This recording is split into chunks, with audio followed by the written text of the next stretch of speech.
Amém. Louvado seja o nome do Senhor por mais uma possibilidade de estarmos aqui devotando um pouco do nosso tempo ao Senhor. Louvamos a Deus por essa possibilidade de estarmos aqui.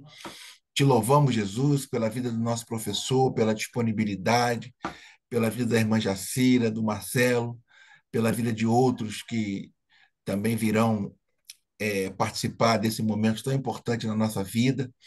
Como falamos aqui anteriormente, Senhor, nós somos falhos, nós somos imperfeitos, mas temos que estar alicerçados na tua palavra, temos que estar inteirados com a tua palavra, para que o temor do teu Espírito Santo invada nossas vidas e faça nós termos consciência de não fazermos a ti sofrer, a ti ficar com ciúme, como a tua palavra fala, ficar triste conosco. Por isso, Pai, nós te louvamos nessa noite. Muito obrigado por essa igreja que se reúne aqui. Nós te agradecemos. Amém e amém. Amém. Vamos lá, professor. Eu vou ler aqui a primeira parte. Tá bom. Evangelho de Marcos, catequese, catequese, uma catequese com adultos. A introdução.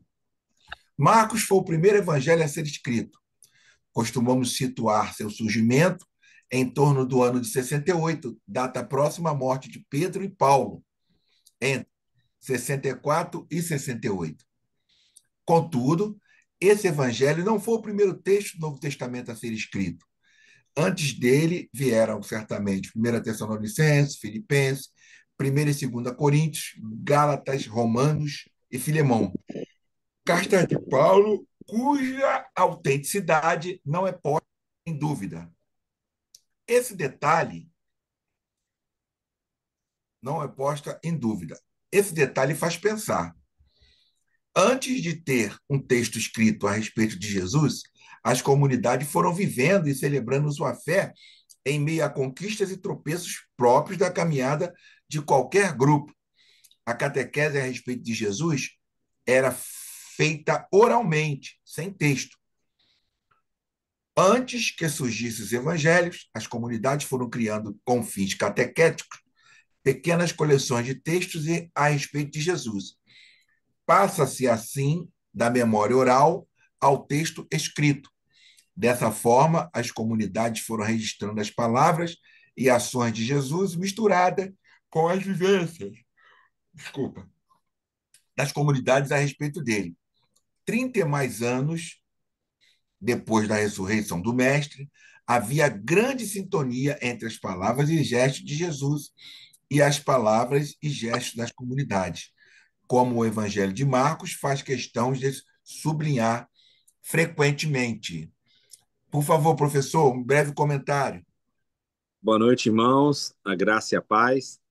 É uma alegria estar retornando aqui com vocês, para a Amém. gente trabalhar mais um texto aí, mais uma jornada, né?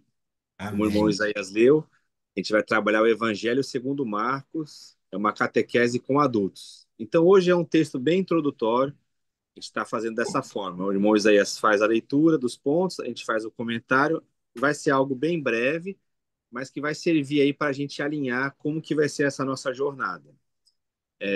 Era uma jornada longa, para mais de 40 encontros, né? Mas vai ser muito proveitoso a gente estudar detalhadamente essas questões que envolvem a comunidade lá de Marcos e o seguimento de Jesus. Então, nessa primeira parte, uma coisa que eu gostaria de ressaltar, foi até uma leitura que o Isaías fez com atenção, é quando se fala das cartas paulinas. Então, Paulo ele foi o primeiro autor, vamos chamar assim, do Novo Testamento, né? Daquilo que chegou para nós como texto canônico, como texto inspirado. Por que que ele só citou algumas cartas aqui? Porque é aquilo que o texto está dizendo. Essas cartas citadas aqui no texto são as cartas que são consideradas protopaulinas, ou seja, são as cartas autênticas de Paulo. A gente já trabalhou esse assunto aqui em outros encontros, né? Mas para quem vai assistir pela primeira vez, é isso. Existem outras cartas que são chamadas cartas paulinas, mas que provavelmente elas não foram escritas diretamente por Paulo, mas por alguns de seus seguidores. Então, essas cartas que o texto cita aqui elas são consideradas pelos teólogos, pela crítica, como cartas autênticas. Essas são as primeiras cartas que nós temos aí do Novo Testamento. O Evangelho segundo Marcos, ele é o primeiro evangelho a ser escrito. Depois a gente vai ver o que é evangelho, a estrutura, tudo direitinho. Mas num primeiro momento cabe ressaltar isso. É o primeiro evangelho a ser escrito. Por quê? Porque as informações sobre Jesus, elas circulavam de maneira oral. E aí o tempo vai passando, como ele colocou aqui, né? Ele faz aqui uma questão de falar 30 ou mais anos depois da ressurreição do Senhor Jesus é que a gente vai ter esse escrito. Por quê? As gerações vão passando ali, aqueles que andaram com Jesus, aqueles que recebem as informações daqueles que andaram com Jesus, eles vão passando e as comunidades elas apresentam dúvidas acerca da pessoa de Jesus, acerca do seu segmento. E não havia ali entre eles, vamos considerar assim, um escrito mais detalhado acerca da própria vida de Jesus. As cartas paulinas, elas abordam Cristo, mas sempre na perspectiva do Cristo ressuscitado, até mesmo porque Paulo não andou com Jesus. Paulo não foi um seguidor de Jesus, do Cristo ali quando ele estava encarnado, né? Ele vai ter um encontro com o Senhor Jesus depois da ressurreição. Então, o que que as comunidades começam a ter dúvidas acerca da pessoa de Jesus? E esse evangelho, que é o primeiro a ser escrito, ele visa atender essa necessidade.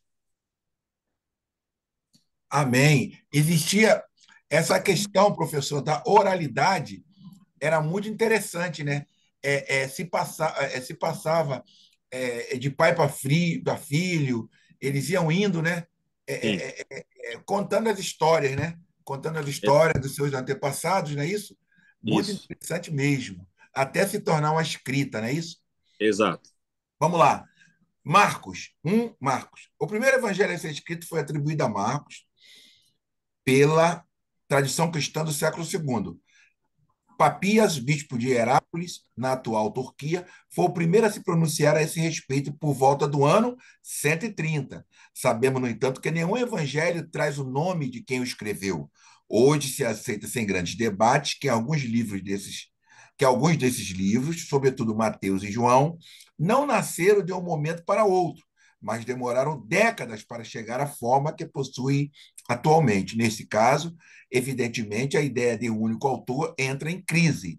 É mais lógico pensar num trabalho de mutirão envolvendo gerações. Aquele que conhecemos hoje como autor poderia estar por trás da obra como incentivador, organizador e ponto de referência. Portanto, é por causa da tradição que chamamos esse livro de Evangelho segundo Marcos. Essa mesma tradição é responsável pela crença de que Marcos teria sido intérprete de Pedro, 1 Pedro 5,13. Antes disso, João Marcos teria sido companheiro de Paulo e Barnabé na primeira viagem de evangelização, Atos 15, do 5 ao 13. Atos 13, do 5 ao 13. A causa principal da separação de Paulo e Barnabé no início da segunda viagem, Atos 15, 37. Mais tarde, teria voltado a ser parte da equipe evangelizadora itinerante de Paulo, segundo Timóteo 4,11.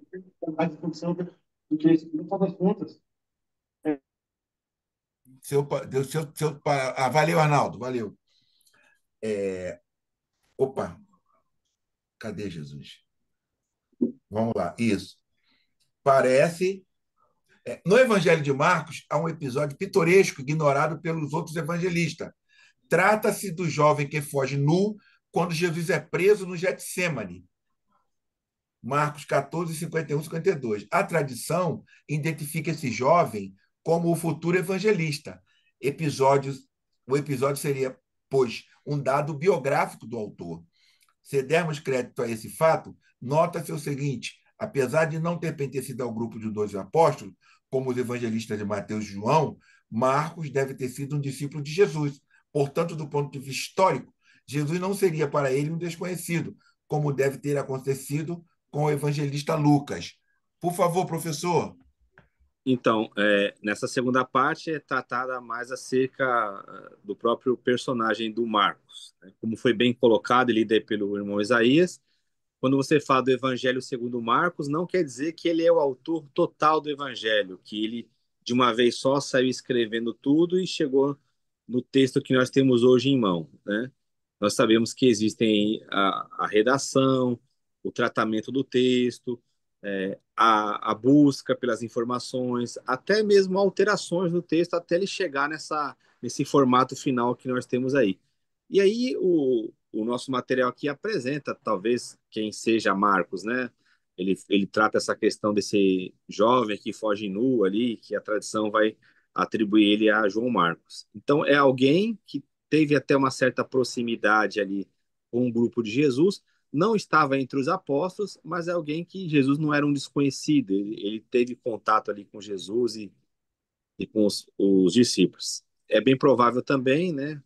Uma outra vertente coloca que ele tenha sido um discípulo ali de Pedro. Pedro até o chama de filho.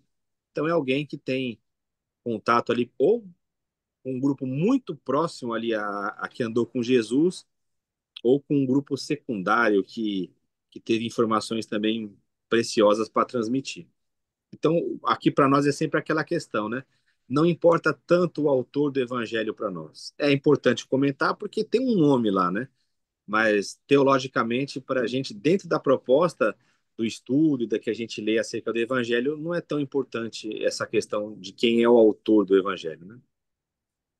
Bom, bom. Obrigado, professor. 2, evangelho. Para nós, a palavra evangelho vem carregada de mistério. Parece algo mágico. Na verdade, na origem, a palavra significava a gorjeta dada à pessoa que ia de um lugar a outro levando notícia. Muito interessante isso aqui. Na verdade, na origem, a palavra significava a gorjeta dada à pessoa que ia de um lugar ao outro levando notícias. Hoje, para ter acesso ao noticiário, basta ligar o rádio ou a TV, comprar um jornal, navegar na internet, etc. Além disso, somente em grandes ocasiões é que os entregadores de correspondência costumam pedir caixinha. Com o passar do tempo, o evangelho passou a significar a própria notícia, uma boa notícia. Nesse sentido, Marcos é original e inovador. Vendo tantos mensageiros correndo para lá e para cá, a fim de levar boas notícias, decidiu ser ele próprio portador de uma boa notícia escrita. E o conteúdo disso seria a pessoa de Jesus. Suas palavras e ações surgem dessa forma o evangelho que traz o seu nome. Evangelho, portanto, é um gênero literário, ou seja, um modo de transmitir uma boa notícia.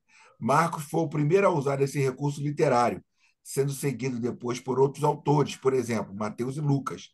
O objetivo que se buscava, portanto, era comunicar uma boa nova. É por isso que Marcos faz questão de iniciar sua obra desta forma. Começo da boa obra, Evangelho de Jesus, o Messias, o Filho de Deus. Marcos 1:1. Comparando o Evangelho de Marcos com os outros, começamos a ver melhor o que isso significa. Os evangelhos não são iguais. Se o fossem, bastaria um.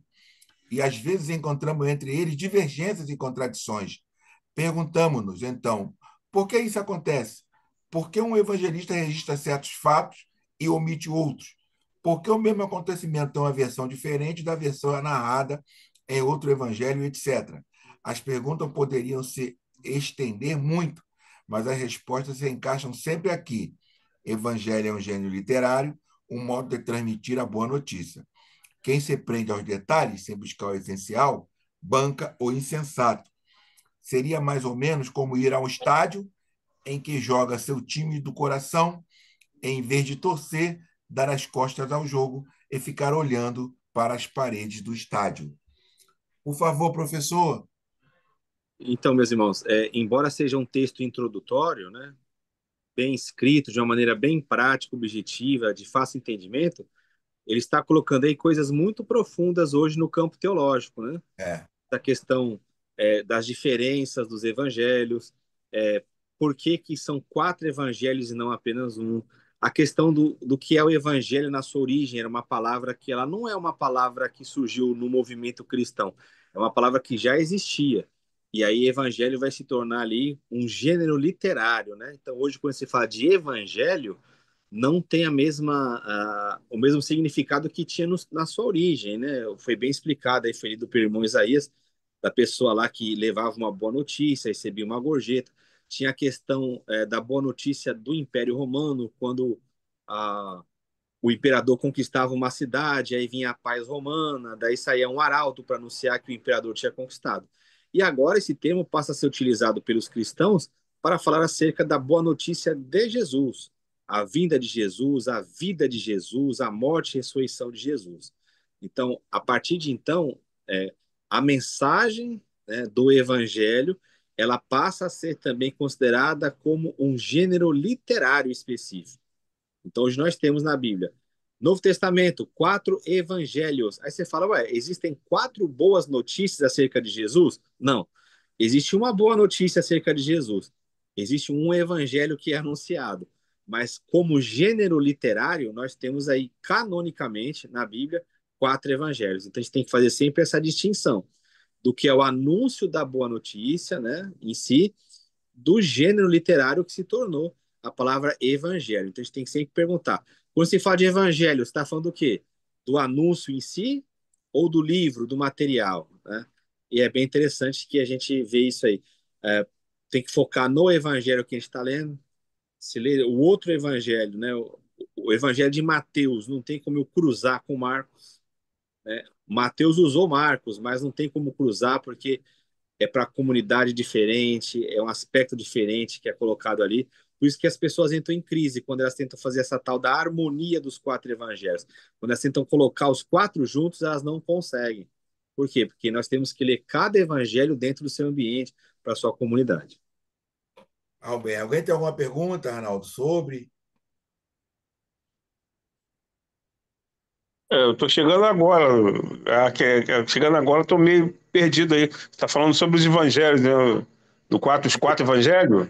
Mateus, Não, Marcos, não. Lucas e João, né? Sobre o Evangelho de Marcos só. Ah, especificamente de Marcos. Ah, tá. Nós estamos iniciando, Hum, para depois. Vai ser uma jornada também, não sei se vai ser 40 quintas-feiras, né? Uma É, jornada que nós vamos nos aprofundar no Evangelho de Marcos. ah, isso. tá. Vamos lá. 3, catequese. Vários estudiosos do Evangelho de Marcos gostam de mostrá-lo como talvez o primeiro, texto para a catequese da iniciação cristã de adultos. Como se sabe, no começo daquilo que hoje se chama cristianismo, as pessoas eram batizadas adultas. O batismo funcionava como divisor de águas, estabelecendo um antes e um depois. Para se chegar ao depois, gerado pelo batismo, o catecúmeno adulto, geralmente não judeu, candidato ao batismo, passava por longa preparação. Parece que o Evangelho de Marcos se situa aqui e deve ter surgido com esta finalidade: mostrar quem é Jesus. A resposta vai sendo dada aos poucos e somente no final estará completa. Assim fazendo, projeta-se muita luz sobre a outra questão que atravessa todo o Evangelho de Marcos, ou seja, mostrar quem é o seguidor de Jesus.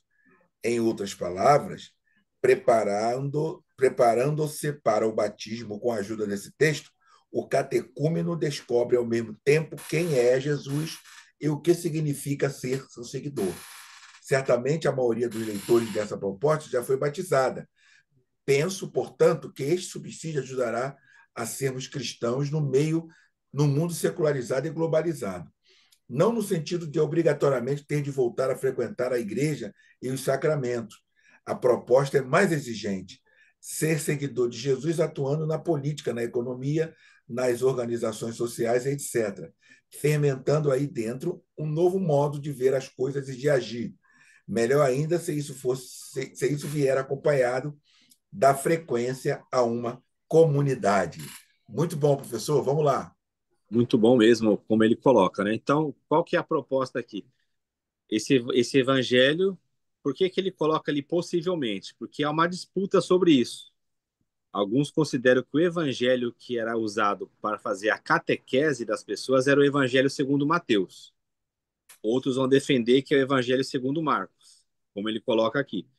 Então, qual que é a proposta? Saber quem é Jesus e saber como que o seguidor de Jesus deve agir. E mais ainda interessante é como ele coloca aqui para nós, que é o seguinte: quando você fala de catequese, você imagina o seguinte: vai catequizar alguém, é torná-lo uma pessoa religiosa, é você fazer com que ela pertença a uma religião, a uma igreja, a uma denominação. E a proposta aqui do material não é essa. Você vê, ele fala para uma catequese para você poder atuar nesse mundo tão plural que nós temos aí, e aí ele conclui aqui, né? Melhor ainda se isso for ser acompanhado de você fazer parte de uma comunidade. Mas a catequese em si não é para você ser inserido numa comunidade. É para você saber como que é a vida de Jesus e como você deve viver a vida de Jesus no mundo que você está vivendo. Aí vem uma pergunta minha, professor. O professor é, é, é, concorda que existem pessoas que não vão na dita igreja, como nós conhecemos na nossa cultura, né? Não vai Sim, na Nova Vida, não vai na Batista, não vai na Deus é Amor, não vai na Assembleia de Deus, e são pessoas que, que têm o perfume de Jesus na sociedade, na economia, nas sim, faculdades, pessoas que não vai na igreja, mas elas têm a essência de Jesus. sim. Até porque a igreja em si, como o Novo Testamento ensina, ele não é um local específico. A igreja é o corpo de Cristo, né? Então, e essas organizações religiosas ou denominações, né, que são chamadas de igrejas, mas na verdade não são, elas são organizações religiosas, elas surgem muito tempo depois na história, né? Esses nomes que você citou aí, eles vieram muito tempo depois. E sempre existiu vida cristã, sempre existiu segmento de Jesus sem você estar incorporado a uma dessas organizações.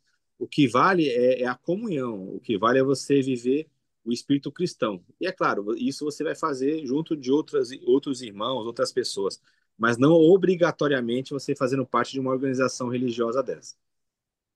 Exatamente, exatamente.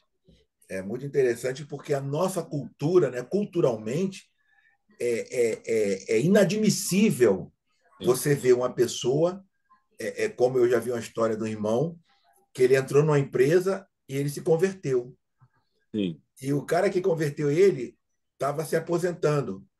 Aí, depois de 6 meses, ele começou a dirigir, na hora do almoço, um momento de ler a Bíblia. E sim, ali foi indo, ele ganhou 1, 2, 3, 4, 5, 10 pessoas, ele se reuniu na hora do almoço. Aí você perguntava para ele: vem cá, qual a tua igreja? Aí ele falou: não, minha igreja é de Jesus. Aí ele: mas tem ceia? Ele falou: lá temos ceia. Lá nós temos ceia, temos.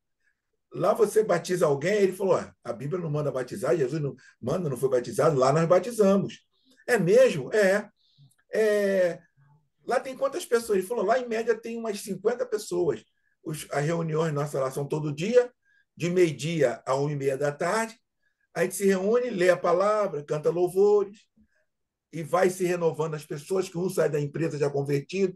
Mas lá quem é o pastor presidente? Ele falou: não tem pastor presidente. Lá tem os 7 ou 8 irmãos que são os mais experientes e cada um nós revezamos lá nas funções da reunião. Aí o cara falou: então domingo tu não vai para a igreja? Ele falou: não, domingo eu vou para a praia com a minha esposa, vou para o shopping. Ele falou: vem cá, uma pergunta.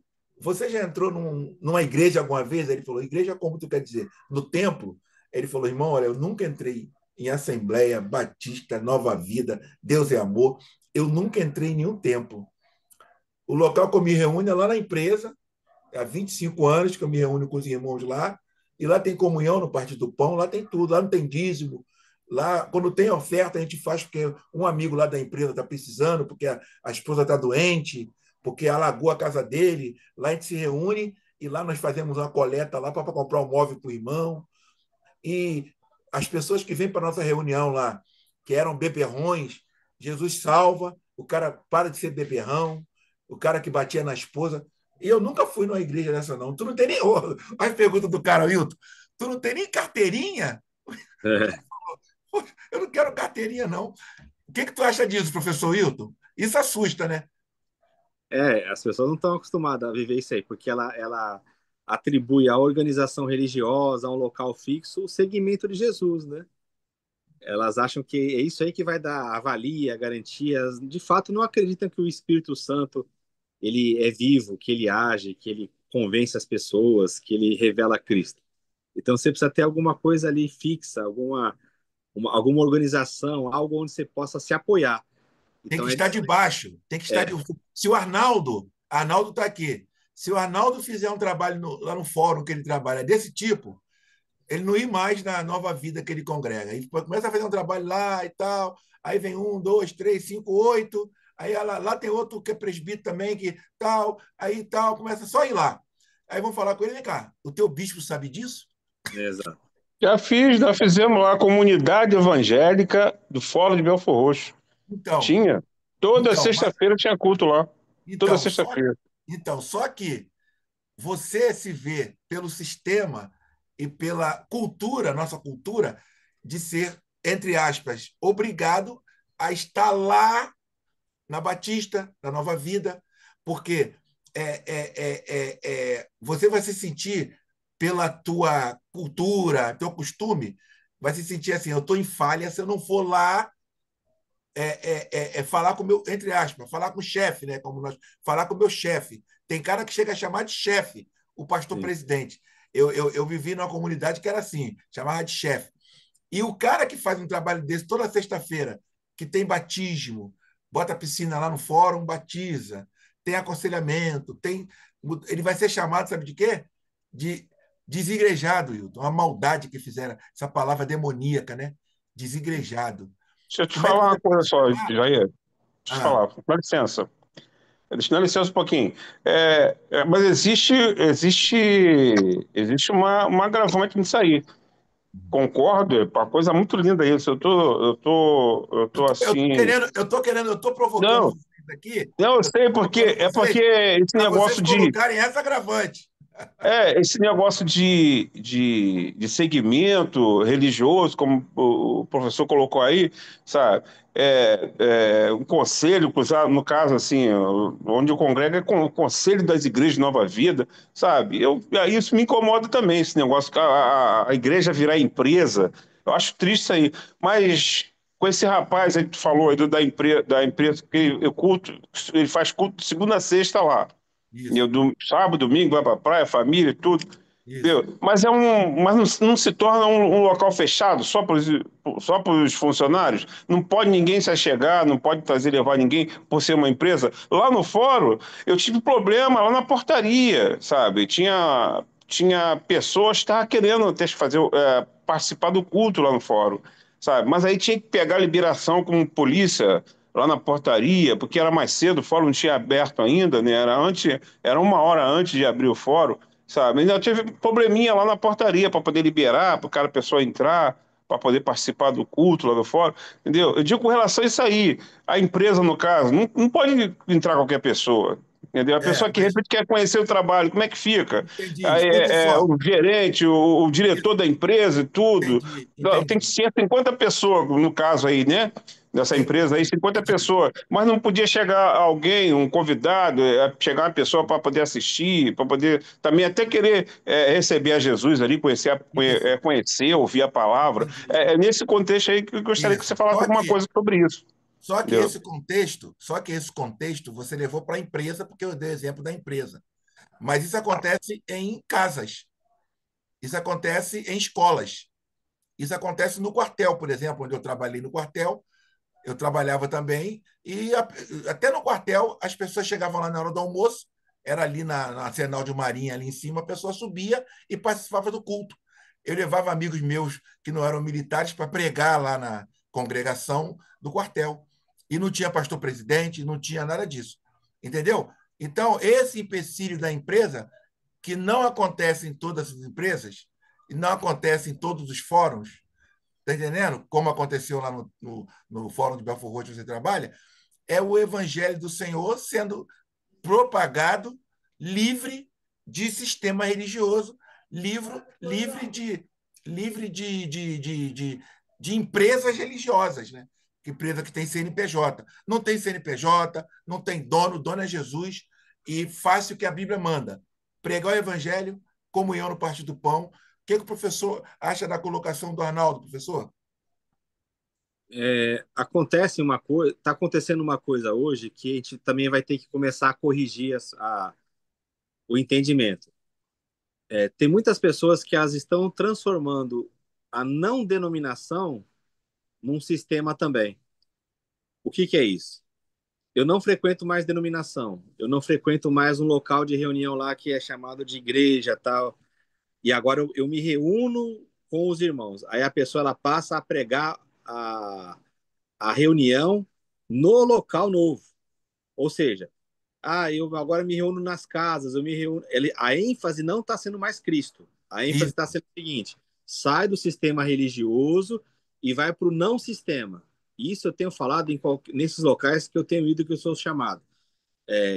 Em casas, em locais que são alugados ali, que não tem denominação. Eu falo para o pessoal assim: aqui, na não denominação, virou um sistema também? Porque eu começo a pregar isso. A minha ênfase começa a ser a seguinte: ó, A não faça mais preocupação, né, professor? Tua denominação, preocupação. sai do sistema, sai da denominação, sai do sistema, sai da denominação. E aí isso fica sendo o alvo, mas isso também não é Cristo.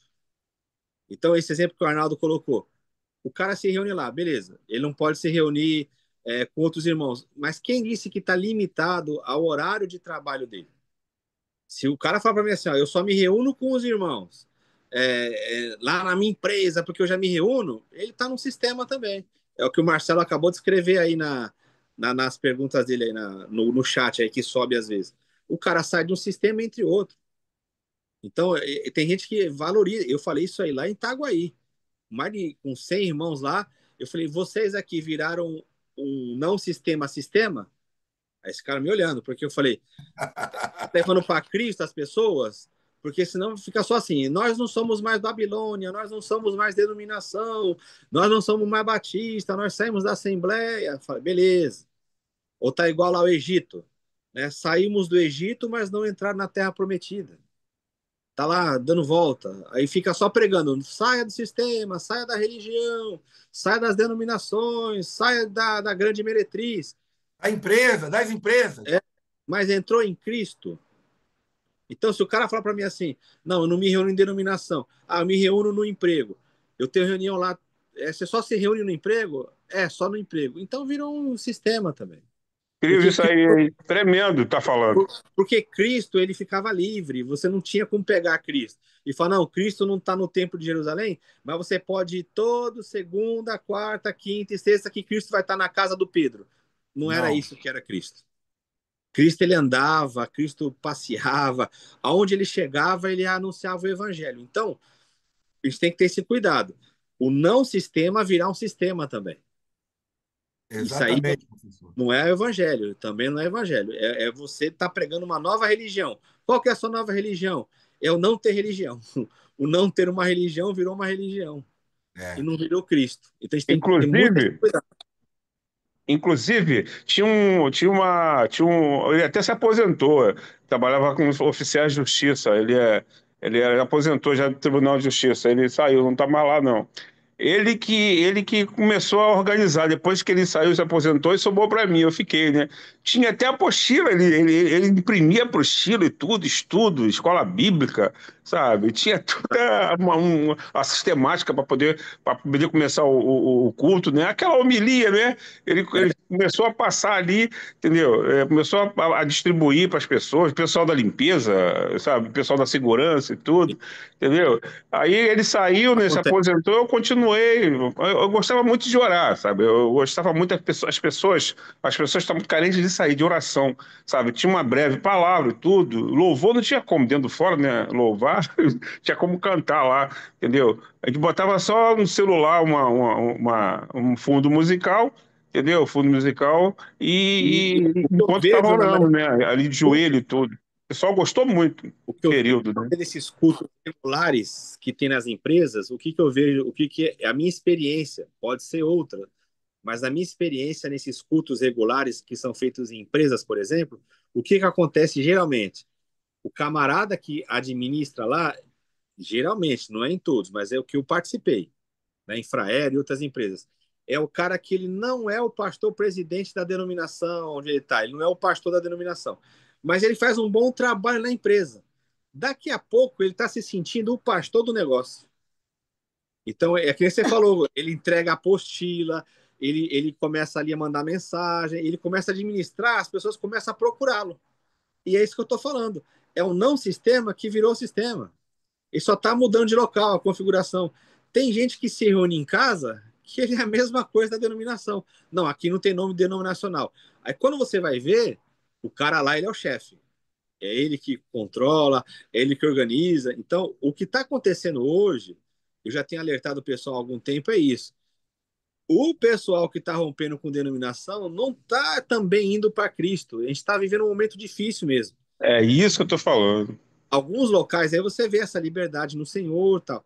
Mas o que está acontecendo? A gente está insatisfeito com denominação. Vamos nos reunir aqui em casa. Aí começa. Esses caras estão na mesma batida. Por que você não vê na reunião hoje? Ó, tem reunião aqui, gente, segunda, quarta e sexta. Onde você estava? Aí falou, opa, olha o controle aí de novo. Só não está controlando no templo, está controlando na casa. Pessoal, amanhã tem reunião, Interessante. não Muito esquece interessante você estar falando. da tal. A música, quem vai cantar? Você fala, opa, virou só um não sistema, que é um sistema.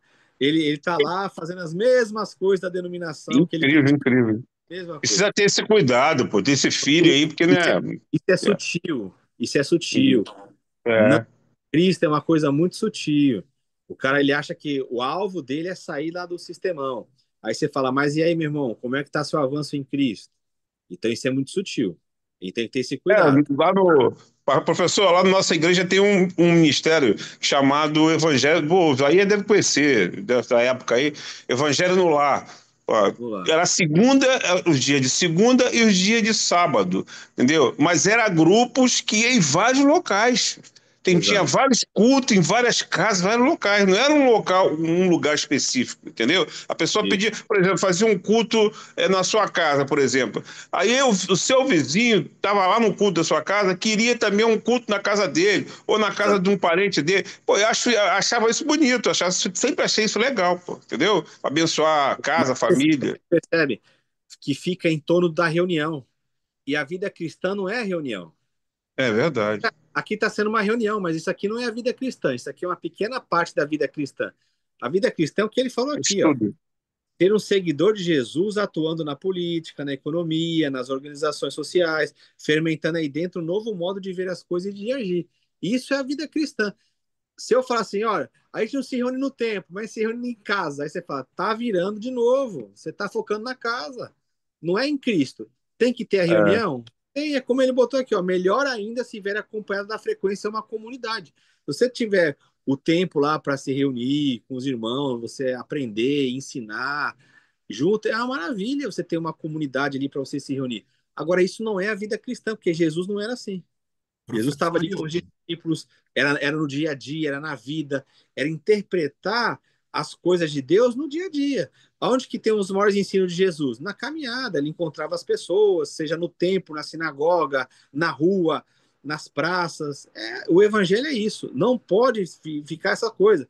Olha, agora a gente se reúne em casa, quando? Segunda, quarta e sexta. Aí falou, ó, irmãos, a reunião de segunda-feira.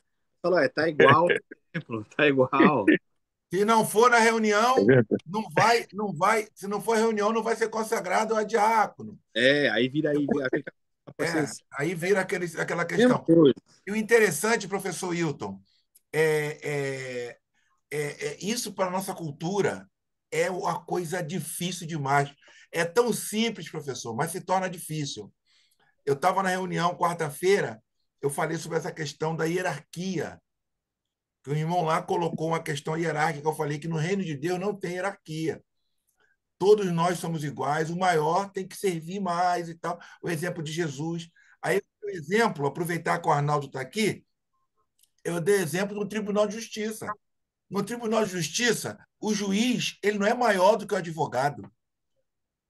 No Tribunal de Justiça, o juiz não é maior do que o promotor não é maior do que o advogado. Eles não são um maior do que o outro, não são.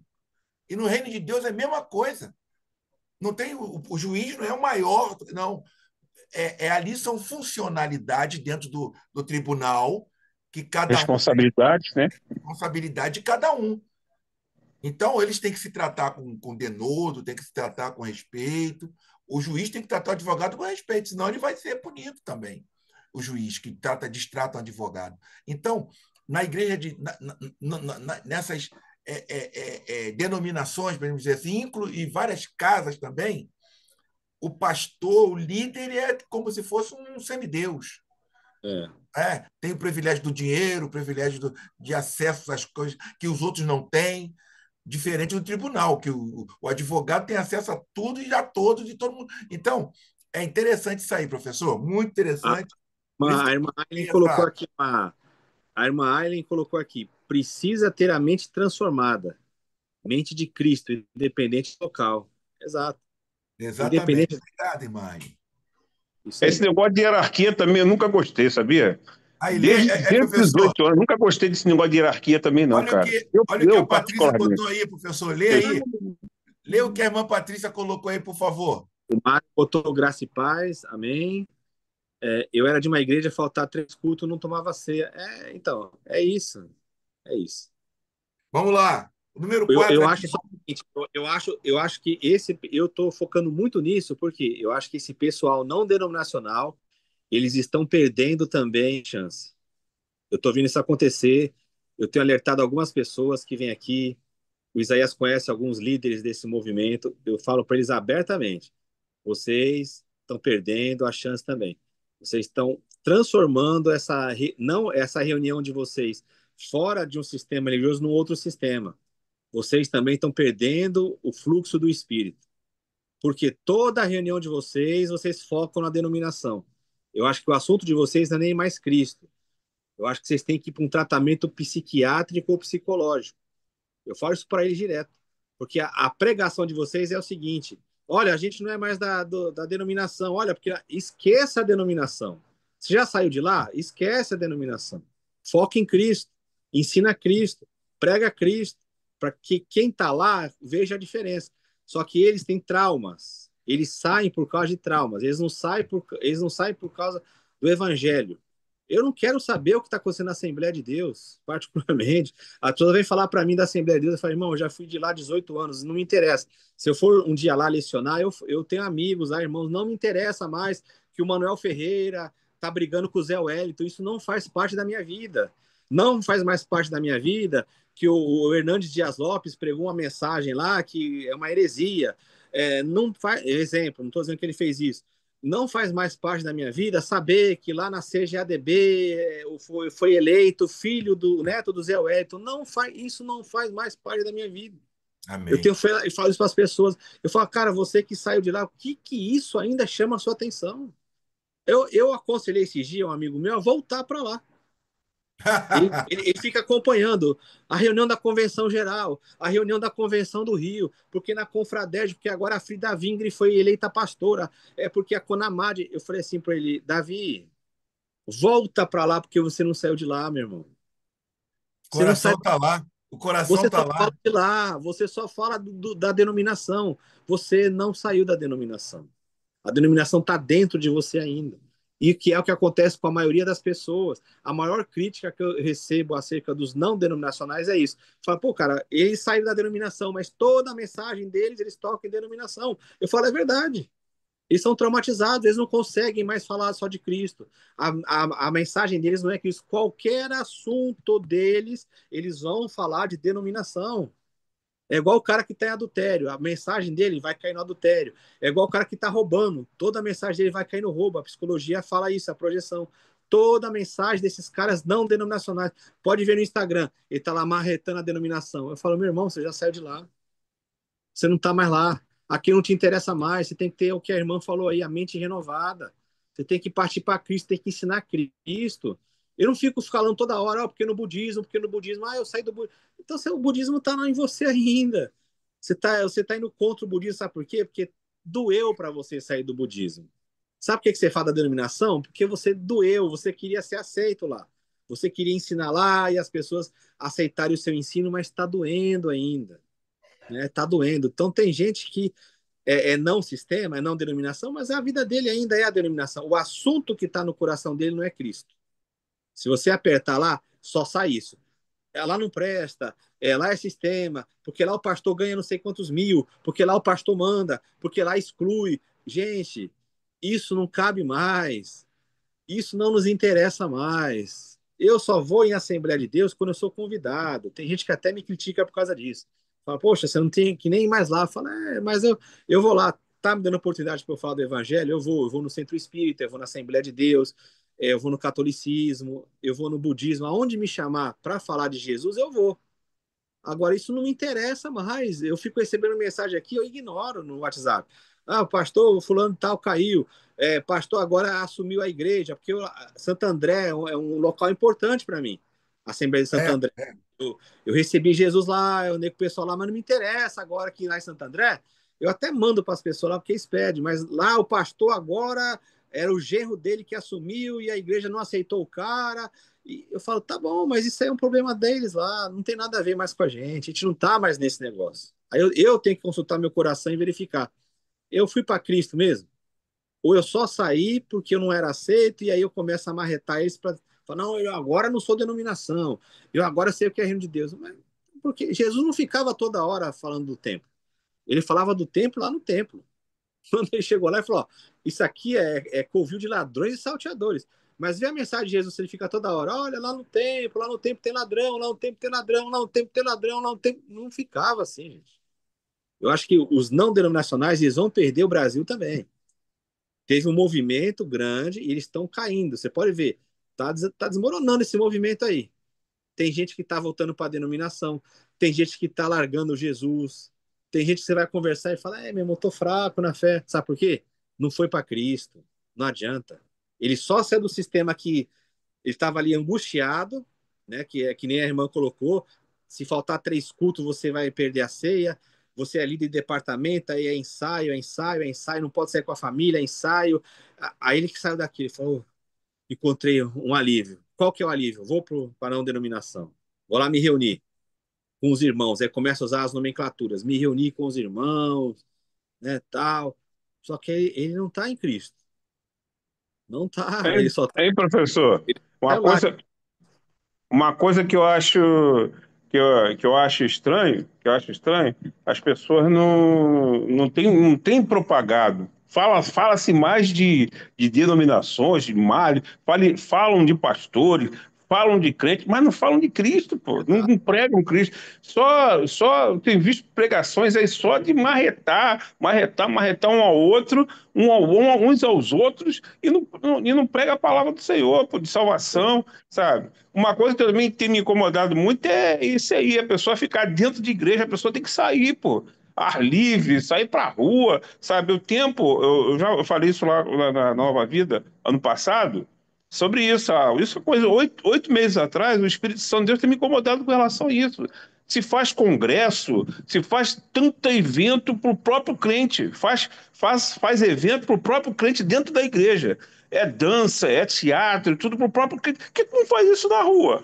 Por que não faz é, um teatro lá no meio da Cracolândia? Por que não vai o pessoal fazer dança lá no meio da Cracolândia lá, entendeu? Para poder evangelizar aquele povo que está tudo na rua aí, largado aí. A alma gritando das pessoas. Eu tenho sentido isso aí, sabe? E as pessoas até falam em Deus.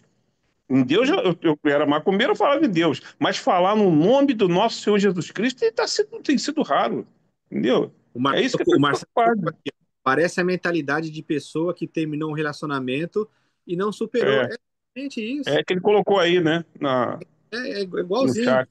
Cara, É. cara, eu tô vivendo hoje um exemplo desse que o Marcelo citou. Eu tenho um amigo que toda hora ele vem. Eu não vou mais falar dela, viu? Tá bom, meu irmão. Maravilha. Rapaz, você viu lá a pessoa? Ainda tá lá cantando na igreja.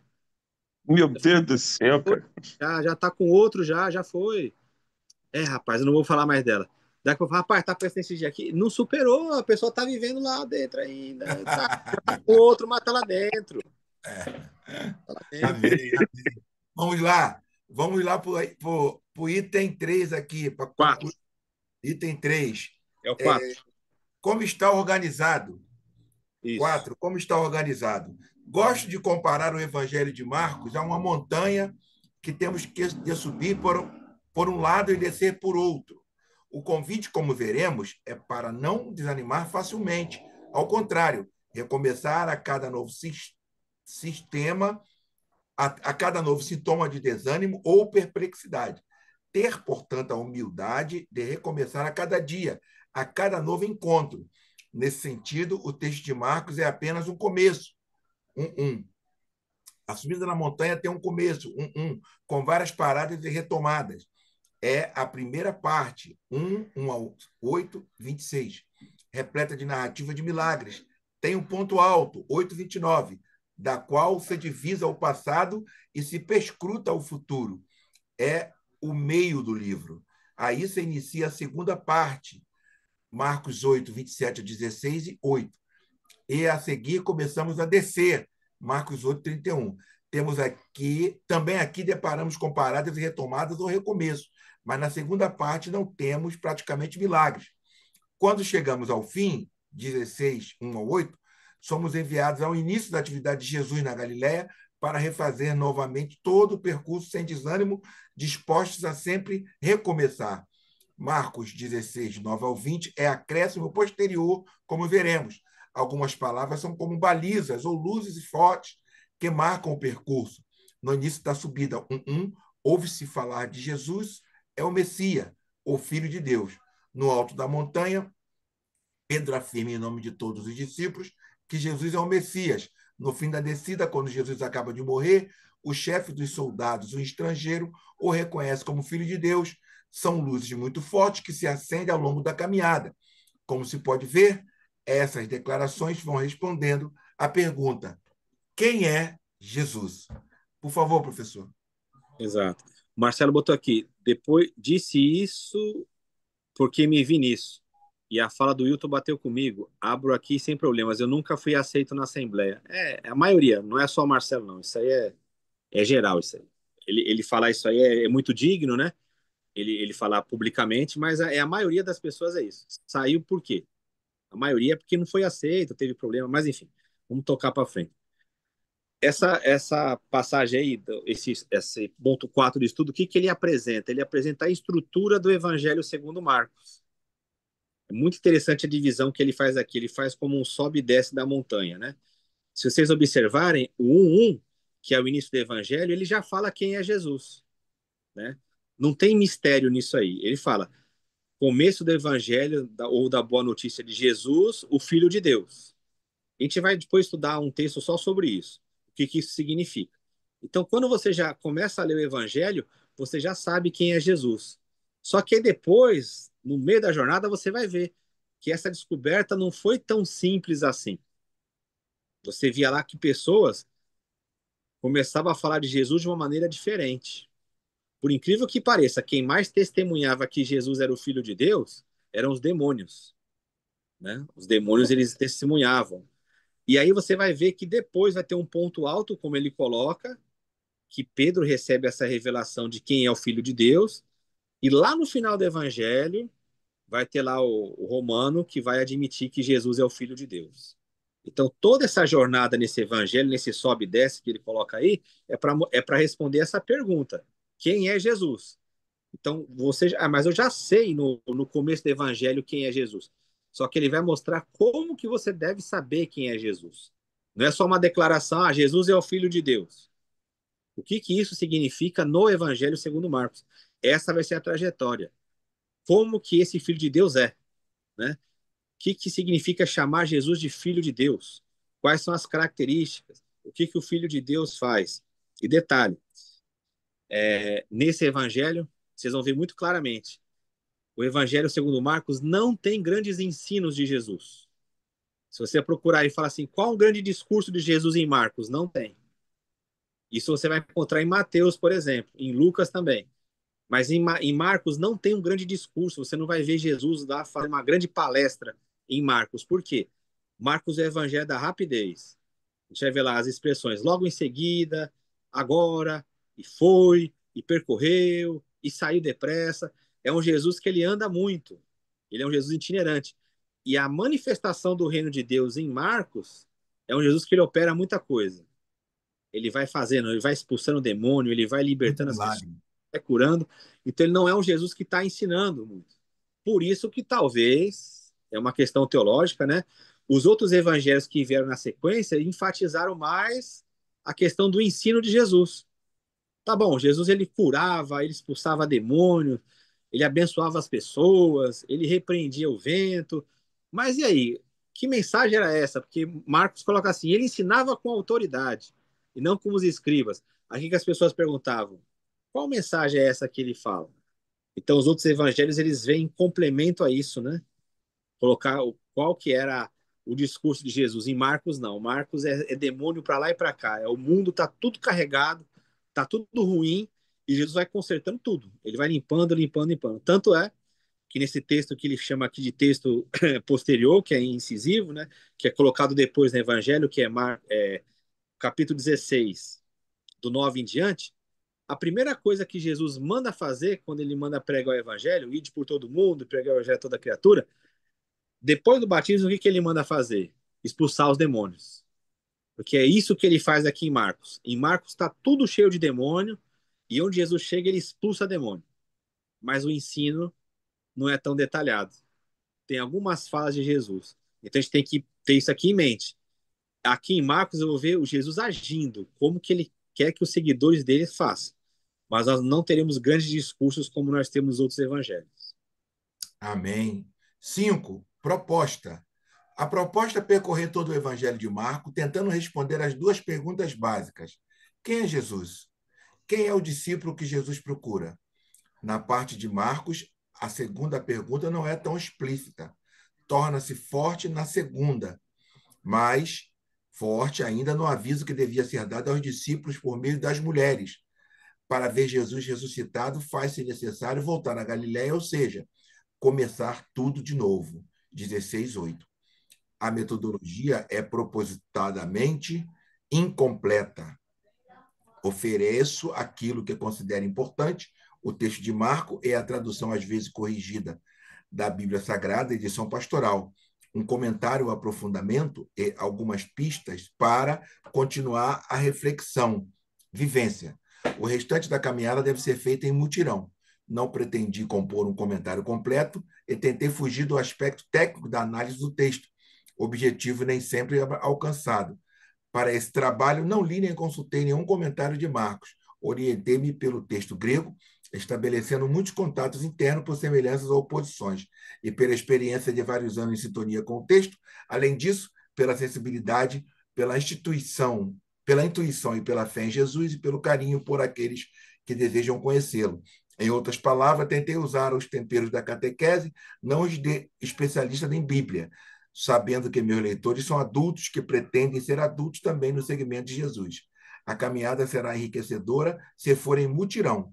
Chegando à fase adulta da vida, ou terceira idade, aprendemos por conta própria a ficar com o importante e decisivo para o resto da caminhada que temos pela frente. E se isso puder ser compartilhado com amigos e amigas em pequenos grupos, tanto melhor. Aconselho a não pular a vivência ou passar rapidamente por ela, pois, na maior parte dos casos, é aí que reside a tentativa de atualização, ou seja, aí somos provocados a responder à pergunta: quem é o discípulo de Jesus? Se o estudo for feito em grupo, talvez seja oportuno que cada pessoa faça antes individualmente a leitura do texto bíblico e estude a explicação, que é o aprofundamento, para dedicar-se mais tempo e espaço a partilhar das boas notícias. O confronto com Jesus de Marcos gera uma nova prática, cabe a cada pessoa ou grupo escolher o melhor modo de realizá-la. Muito bom aqui, professor. Isaías, ele está mostrando aí como que se deu esse estudo, né? Qual que foi a sistemática que ele usou. Vou ressaltar só duas coisas aqui. Aqui a gente já faz isso, né? Está em grupo, um pequeno grupo, a gente encaminha já o material antes para o pessoal ler, né? Para não ser pego de surpresa, nada. Então, a gente já faz essa prática. E o que ele fala aqui para a gente não pular, que é a questão da vivência.